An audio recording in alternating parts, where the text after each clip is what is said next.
This opening works really well. Let's talk about what's good and what could be even better. The pajamas at 10:47 a.m., that detail is perfect. You don't need to explain it, we just get it. Gold watch energy is also great. Three words that say everything about that kind of retirement party. And the ending? He doesn't miss the job, he misses being necessary. That's the whole piece right there. Nice work sticking the landing. A few small things to look at. Still in pajamas. This line is fine, but it could hit harder. What if you made it more specific, like the pajamas he used to rip off by 7 a.m. every morning? Small detail, bigger feeling. But this time, there is no next paycheck coming. You don't need "but this time," the reader already gets it. Try cutting straight to "no next paycheck coming." Then let the list of no's do the work. It'll feel sharper. The last line. It's strong, but right now it feels a little like a lesson, like the piece stopped being a story and started being an essay. What if you kept one more small image after the pajamas and portfolio stuff, something he looks at or reaches for, and then landed the line? Let us feel it before you say it. Overall, you're doing the right thing. Keep it simple, keep it specific. That's what's making this work. This one is really good, maybe even better than the first. The two lists are doing clever work. The first list makes him look responsible, like someone we'd all want to be. Then the second list pulls the rug out. That structure is smart, and it earns its punch. Optimism is beautiful. Optimism is expensive. That's a great closer. Short, punchy, and it sticks. Don't touch it. A few small things to think about. He believed in the math. He also believed in escape. This is the best line in the middle section. It tells us something true about a lot of people without being preachy. If anything, you could slow down here just a tiny bit. Let those two lines breathe before you move to "I've earned this." Right now it moves fast. Fast is usually good, but this moment deserves half a second more. The quiet boredom of endless free time. This is good, but it might be the weakest item on the second list. The other three are numbers and facts. This one is a feeling. It's not wrong to mix them, but it does stand out. You could either make it more concrete, something he does every day that shows the boredom, or lean into the feeling even harder so it clearly earns its spot next to the numbers. Early retirement wasn't impulsive, it was optimistic. Solid, but impulsive is a slightly bigger word than the rest of your piece. Not a big deal, just worth a look. Maybe rushed works just as well and keeps the language consistent. Overall, this section is tight. The pattern is clear, the tone is right, and the ending lands. Good work. This might be the strongest one yet. He entered a life that was already moving. Stop. That line is excellent. It's specific, it's true, and it probably describes a lot of retired couples without them even realizing it. That's the kind of line people screenshot and send to their spouse. And no spreadsheet warned him about that. Perfect closer. It ties back to the math and the projections from section 2, but now it's emotional instead of financial. That callback is doing real work. What's really landing here is the restraint. You're not over-explaining the marriage stuff. You're not making it dramatic. You're just showing two people living slightly out of sync. That's harder to write than it looks. A couple of small things.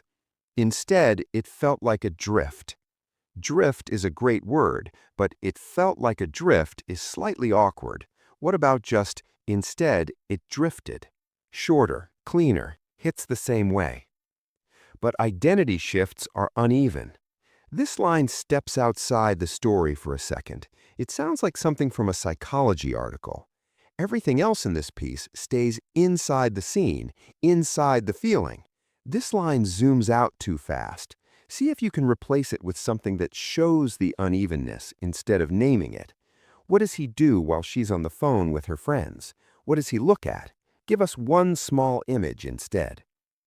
At work, he was the guy. At home, he was just there. The ellipsis is working here. Don't lose that pause. It's carrying a lot of weight. This section is tight and honest. The marriage angle is the emotional core of the whole piece. You found something real here. This one hits different because it's fair. Most writing about early retirement goes one of two ways. Either it was amazing, do it, or it was a mistake, be careful. This section does neither. It just lays out both sides and lets the reader sit with it. That's harder to pull off than it sounds, and you did it. The checkmark and X structure is smart. It feels like the spreadsheets and projections from earlier sections, which tie the whole piece together nicely. The reader gets the callback without you having to point at it. Anxiety has a limit. That's quietly brilliant. It reframes what looks like peace as something more complicated. He didn't get better, he just got tired of feeling bad. That's a very human and very honest thing to say. It exposed him. Great word choice. Not ruined, not broken, exposed. It suggests something was already there, waiting. That's more interesting and more true. A couple of small things. His professional skills began to rust. This is the weakest item on the X list. The others are concrete. Inflation, market dips, healthcare, and disappearing friends. Rusting skills are vaguer. What's one specific thing he can no longer do, or one moment where he noticed the rust? Even half a sentence would sharpen it. If you're prepared, it feels like liberation. If you're slightly off, it feels like slow erosion. This is a strong closer, but liberation is one of the bigger words in an otherwise simple piece. Freedom might land the same way and keep the language consistent with everything before it. Overall, this is the most balanced section you've written. It earns its ending because it didn't cheat on either side. This is a great closer, clean, honest, and it doesn't preach. It removes time to recover from it. That's the whole piece in one line. Everything before this, the portfolio, the pajamas, the wife's routines, the two lists, all of it was building to this idea. You stuck the landing. And money rarely does. The line break is earning its keep here. That pause makes the reader feel the wobble before you name it. Don't change this. Until it doesn't. Perfect last line. It's casual, it's a little dark, and it trusts the reader to sit with it. No explanation needed, and you didn't give one. Good. A couple of small things. Built durability. This is the only phrase that feels slightly out of place. Everything else in the piece is plain and human. Durability sounds a little like a finance blog. What about built something that can take a hit, or even just built a cushion? Smaller words, same idea. Fits the voice better. Freedom is real, but so is fragility. This is good, but it's the one moment that feels like it's reaching for a quote card. It's not wrong, it just lands slightly softer than the lines around it. See if there's a more concrete way to say the same thing, or trust the lines before and after to carry the weight and cut this one entirely. Retire early if you want. Love this line. It's not judgmental, it's not scared. It just sounds like someone who's seen both sides talking to you like an adult. Keep it exactly as is. Overall, this is a confident, honest finish. The whole piece has been building to this, and you didn't oversell it at the end. That takes discipline. Well done.